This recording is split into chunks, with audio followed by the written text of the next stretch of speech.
आप सबका स्वागत है फैंटास्टिक स्टॉक मार्केट में। तो फ्राइडे के दिन हमें ज़बरदस्त गिरावट देखने को मिली थी निफ्टी बैंक निफ्टी दोनों में। अगर हम लोग निफ्टी का चार्ट खोलते हैं तो एक गैप अप हमें देखने को मिला। पहली 15 मिनट की कैंडल हमें ग्रीन देखने को मिली। उसके बाद आप लोग देख रहे हैं ज़बरदस्त वन साइडेड फॉल देखने को मिला। बस लगातार सेल, किसी ने कहीं पे भी बाय करने की कोशिश की हो उसका नुकसान ही हुआ है और कुछ भी नहीं। बस एक यही पॉइंट था 22,460 का, जहाँ पर अगर किसी ने बाय करने की कोशिश की हो तो उसे थोड़ा बहुत पॉइंट मिला होगा। बाकी तो फिर यहाँ पर 22,350 के आसपास आपको थोड़ा बहुत बाइंग की अपॉर्चुनिटी मिली होगी, वरना आप लोग देख रहे हैं वन साइडेड सेल ऑफ देखने को मिला। ठीक है, वन साइडेड सेल ऑफ कि आपने कॉल में हाथ डाल दिया और आपका हाथ जल गया। यही गेम हुआ है पूरे फ्राइडे।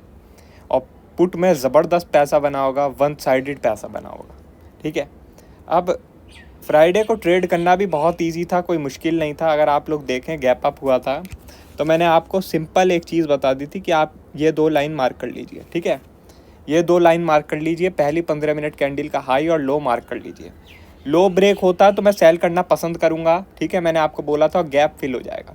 फिर ये जो क्लोजिंग प्राइस था ये भी ब्रेक हो जाएगा तो फिर मैं और सेल ऑफ एंटिसिपेट कर रहा हूँ और आप लोगों ने देखा कि और सेल ऑफ आया। ठीक है, और 22,460 का हमारा टारगेट भी अचीव हुआ है, जो कि मैंने आपको बोला था कि भाई 22,460 का टारगेट आना चाहिए according to Bollinger band strategy. ठीक है, 1 घंटे के टाइम फ्रेम में मैंने आपको बताया था। अगर आप लोग देखें यहाँ पर 1 घंटे का टाइम फ्रेम लगाएं तो आपको दिखेगा जो मैंने आपको स्टॉप लॉस बोला था 22,740 1 घंटे के टाइम फ्रेम का स्टॉप लॉस था कि 1 घंटे की कैंडल अगर इस लेवल के ऊपर क्लोज हो गई तो मैं अपना स्टॉप लॉस मान लूँगा और अपना जो 22,460 का टारगेट है उसे ख़त्म कर दूँगा। लेकिन अगर 22,460 के नीचे ही रहा तो फिर मैं अपना 22,460 का जो टारगेट है उसे ओपन रखूँगा और अपनी पोजीशन के साथ रहूँगा। ठीक है, और आपने देखा कुछ ही देर में हमें अपना 22,460 का टारगेट देखने को मिल गया। ठीक है, इसलिए आपको एक चीज़ समझ लेना चाहिए कि भाई ये जो लेवल होते हैं ना, ये ज़रूरी नहीं है कि आपका जो है 5 मिनट 15 मिनट 1 घंटा 1 दिन पे चले। जो भी रेजिस्टेंस लेवल होता है वो ब्रेक या ब्रेकआउट तभी माना जाता है, उसका मतलब उसका ब्रेकआउट या ब्रेकडाउन तभी माना जाता है जब वो उसी टाइम फ्रेम पे ब्रेक हो। अगर आप लोग देखें यहाँ पर पिछली 3-4 कैंडलों का जो लो है वो इस बड़ी सी एक रेड कैंडल ने ब्रेक किया था। जो कि 1 घंटे के टाइम फ्रेम पे थी। तो आप बताइए कि ये जो रेजिस्टेंस क्रिएट हुआ 22,740 का, इस रेजिस्टेंस को ब्रेक होने के लिए कौन से टाइम फ्रेम की कैंडल ऊपर क्लोज होनी चाहिए? ठीक है, 1 घंटे की कैंडल क्लोज होनी चाहिए ऊपर। तो 1 घंटे की कैंडल ऊपर क्लोज हुई नहीं, तो इसका मतलब साफ है कि जो ट्रेंड है, जो सेलिंग का ट्रेंड है वो इंटैक्ट है।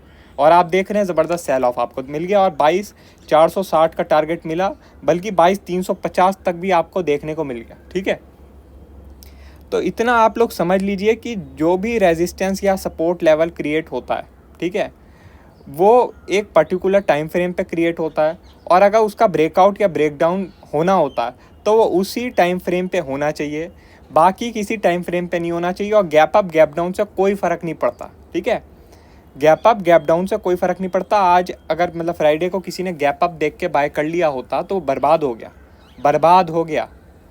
मैंने आपको बहुत बार बोला था टेलीग्राम में कि अगर ऊपर निकल भी गया तब भी मैं बाय नहीं करूँगा। रीज़न यही था कि मैं जानता था 1 घंटे की कैंडल का नीचे आने का ही चांस रहेगा, 1 घंटे की कैंडल ऊपर क्लोज नहीं होगी।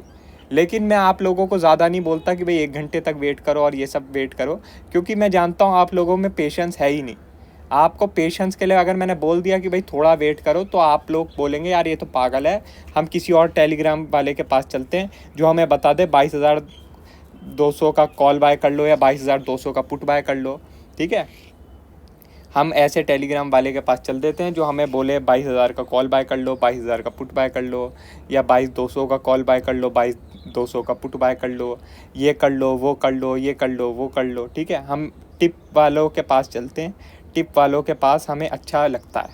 हमें कुछ सीखना नहीं है, हमें बस कॉपी करना है और इन द एंड लॉस करना है। ठीक है, आपकी मर्ज़ी है, आपको सीखना है, समझना है, या फिर आपको बस कॉपी करना है और एंड में लॉस करना है, ये आपकी मर्ज़ी होती है। ये चीज़ आपको बता दूं, टेलीग्राम यूट्यूब में आपको कोई नहीं बताएगा कि ये जो सपोर्ट के लेवल होते हैं, जो रेजिस्टेंस के लेवल होते हैं, इनका भी कोई टाइम फ्रेम होता है।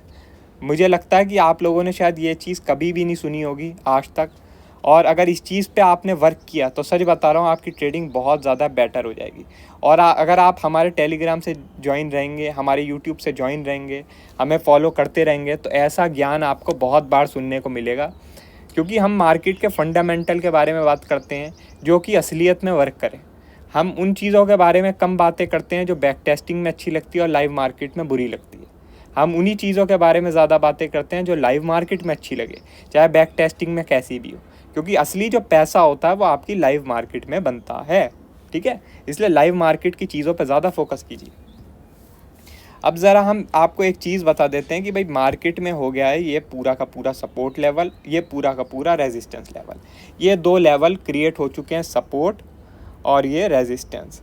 तो इसका मतलब क्या है कि ये अगर जोन ब्रेक होता है, ये जोन ब्रेक होता है किसी भी 1 घंटे की कैंडल से, 1 घंटे की कैंडल से ये जोन ब्रेक होता है, तो हम ज़बरदस्त और फॉल देख सकते हैं। ज़बरदस्त और फॉल का मतलब क्या है कि भाई ये जो लोअर ट्रेंड लाइन आप लोग देख रहे हैं जो कि 21,800 के आसपास है, ठीक है, 21,800।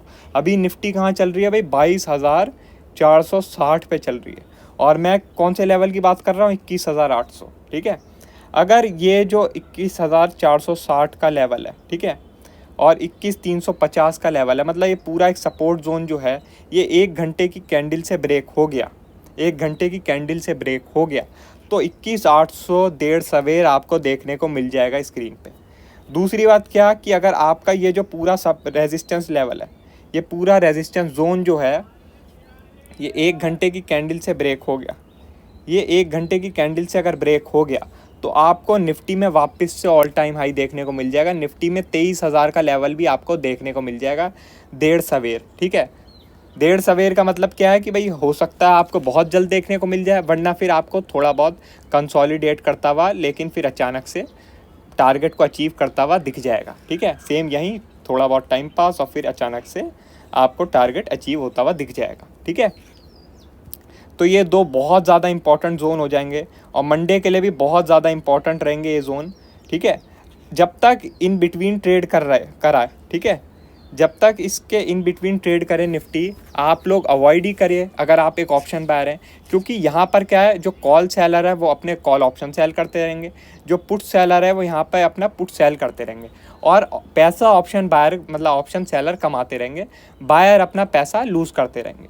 बेटर यही है कि आप ये पूरा का पूरा जोन ब्रेक होने का वेट कीजिए 1 घंटे की कैंडल से, या ये पूरा का पूरा जोन ब्रेक होने का वेट कीजिए 1 घंटे की कैंडल से। अगर 1 घंटे की कैंडल से ब्रेक हो जाएगा तो बहुत ज़्यादा चांस रहेगा कि आप ऊपर की तरफ मोमेंटम देखेंगे, 1 घंटे की कैंडल से ब्रेक हो जाएगा तो बहुत चांस है आप नीचे की तरफ मोमेंटम देखेंगे, और अगर आप एक ऑप्शन बायर हैं तो बहुत चांस रहेगा कि आप पैसा कमाएंगे। लेकिन इस जोन में अगर आप ट्रेड करेंगे तो बहुत चांस है कि आप अपना पैसा लूज़ करेंगे। ठीक है, अब ज़रा हम बैंक निफ्टी की बात करते हैं। तो बैंक निफ्टी में भी एक ये सपोर्ट जोन बन रहा है और ये पूरा रेजिस्टेंस जोन बन रहा है। तो बैंक निफ्टी में भी ये अगर एक रेंज में ट्रेड करे, आपका बैंक निफ्टी एक रेंज में ट्रेड करे, इसके मतलब आपका 49,600 के नीचे और 48,600 के ऊपर। ठीक है, आप बोलेंगे यार ये तो 1,000 पॉइंट की रेंज है, 1,000 पॉइंट की रेंज में मैं क्या ट्रेड ही ना करूं। तो अगर आप एक ऑप्शन बायर है तो अवॉइड करो, वो ये ज़्यादा अच्छा रहेगा। ठीक है, स्कैल्पिंग कर सकते हो, कोई दिक्कत नहीं, स्कैल्पिंग की तो देखो अपॉर्चुनिटी मिलती रहती है, लेकिन ज़्यादा बड़े टारगेट का मत सोचो। ज़्यादा बड़े टारगेट का तभी सोचो जब ये जोन आपका ब्रेक हो जाए, ये सपोर्ट जोन ब्रेक हो जाए, या फिर ये रेजिस्टेंस ब्रेक हो जाए, वो भी 1 घंटे की कैंडल से, कोई 15 मिनट 5 मिनट की कैंडल से नहीं, 1 घंटे की कैंडल से ब्रेक हो जाए तभी सोचो। ठीक है, वरना जितना कम हो सके उतना कम ट्रेडिंग करो। ठीक है, बाकी मुझे क्या लग रहा है कि मुझे ये लग रहा है कि अगर मार्केट को ऊपर जाना भी होगा, मार्केट को ऊपर जाना भी होगा तो यहाँ पर एक डब्ल्यू पैटर्न बनाएगा कम से कम। ठीक है, एक डब्ल्यू पैटर्न बनाएगा, उसके बाद ऊपर जाएगा। ऐसे एक वी शेप रिकवरी आने का चांस मुझे थोड़ा कम लग रहा है। ठीक है, तो अब जैसे आप लोग देख रहे हैं कि भाई गिफ्ट निफ्टी आपको एक अच्छा खासा गैप अप दिखा रहा है 100 पॉइंट का, तो उस गैप अप को चेज़ ना करें। गैप अप को चेज़ करेंगे तो आपका लॉस होने का ज़्यादा ही चांस रहेगा। ठीक है, आप लोग वेट कीजिए कि भाई एक डब्ल्यू पैटर्न बने, तब फिर मैं कॉल साइड ट्रेड करना पसंद करूँगा, या फिर भाई इस सपोर्ट मतलब इस रेजिस्टेंस जोन के ऊपर ट्रेडिंग करने लग जाए, तब फिर आप थोड़ा बहुत बुलिश होने के बारे में सोचना, उससे पहले नहीं। ठीक है, आपको एक चीज़ वैसे मैं बता देता हूँ, अगर ये डायरेक्ट वी शेप रिकवरी में इस रेजिस्टेंस जोन को ब्रेक कर देता है तो शायद मैं अवॉइड ही करूँ कॉल साइड, मैं अवॉइड ही करूँ कोई भी जो है लॉन्ग साइड प्ले करने का। ठीक है, सेम निफ्टी में भी मैं आपको बता रहा हूँ, निफ्टी में भी अगर ऐसे वी शेप रिकवरी आ जाती है, पूरा रेजिस्टेंस जोन ऐसे ही ब्रेक हो जाता है, तो शायद मैं अवॉइड ही करूँ लॉन्ग साइड प्ले करने का। ठीक है, अगर डब्ल्यू पैटर्न बना के ब्रेक होता है तब फिर भाई एक बढ़िया पैटर्न बना रहेगा, तब ज़्यादा चांस रहेगा कि आपको ऑल टाइम हाई देखने को मिले। लेकिन वैसे ही वी शेप रिकवरी में भाग गया तो फिर भाई खतरा बना रहेगा। ठीक है, बाकी इंडिया विक्स की बात करें तो इंडिया विक्स आपको 15 का लेवल देखने को मिल गया था, 15 का लेवल इंडिया विक्स ने दिखा दिया था फ्राइडे के सेशन में। तो इंडिया विक्स तो आपका ऊपर ही बना हुआ है और आप लोग देख रहे हैं मार्केट में अच्छा मोमेंटम भी देखने को मिल रहा है। ठीक है, तो इंडिया विक्स जब तक 13 के ऊपर रहेगा, ऑप्शन बायर ऑप्शन सेलर दोनों इंजॉय कर सकते हैं, लेकिन 13 के ऊपर 13 के नीचे निकल गया तब थोड़ी समस्या देखने को मिलेगी। लेकिन अभी इलेक्शन है तो मेरे हिसाब से इंडिया विक्स ऊपर ही बना रहना चाहिए। यूएस मार्केट की बात करें तो यूएस मार्केट इतना ज़्यादा बाउंस इसलिए हुई थी फ्राइडे को क्योंकि जॉब डाटा अच्छा आ गया था। ठीक है, जॉब डाटा के बारे में मैंने टेलीग्राम में भी बात करी थी कि भाई यूएस मार्केट फ्राइडे को जॉब डाटा पर रिएक्ट करने वाली है। जॉब डाटा अच्छा आ गया तो ऊपर चली जाएगी और जॉब डाटा बुरा आ गया तो नीचे चली जाएगी। क्योंकि जॉब डाटा अच्छा आ गया तो भाई यूएस मार्केट ऊपर चली गई और यूएस मार्केट अब फैक्टर इन कर रही है कि 2 बारी जो फेड है वो रेट कट करेगी। ठीक है, 2 बारी फेड रेट कट करेगी। लेकिन आप लोग इस चीज़ को ज़्यादा सीरियस भी मत लेना कि भाई 2 बारी रेट कट करेगी। अगर इन्फ्लेशन डाटा ख़राब आ गया तो ये 2 से वापस से 1 भी हो जाएगा। ठीक है, तो इसलिए यूएस मार्केट को अभी ज़्यादा सीरियस लेने की ज़रूरत नहीं है, अपनी मार्केट पे फोकस करो। अभी अपनी जो मार्केट है ना वो अपने इंटरनल फैक्टर्स पर ट्रेडिंग कर रही है। ठीक है, हमारा जो इंटरनल फैक्टर्स हैं, हमारा जो इंटरनल मामला है उसके हिसाब से हमारी मार्केट अभी रिएक्ट कर रही है। तो इसलिए अभी अपनी मार्केट पे फोकस करो, अपनी मार्केट के लेवल्स पे फोकस करो, तो आप ज़्यादा अच्छा कर पाओगे। ठीक है, बाकी और कोई अपडेट होगी हम आपको टेलीग्राम में बता देंगे। वीडियो अच्छी लगी हो तो लाइक कर देना और चैनल पर नए हो तो सब्सक्राइब कर देना। आज के लिए बस इतना ही, थैंक यू।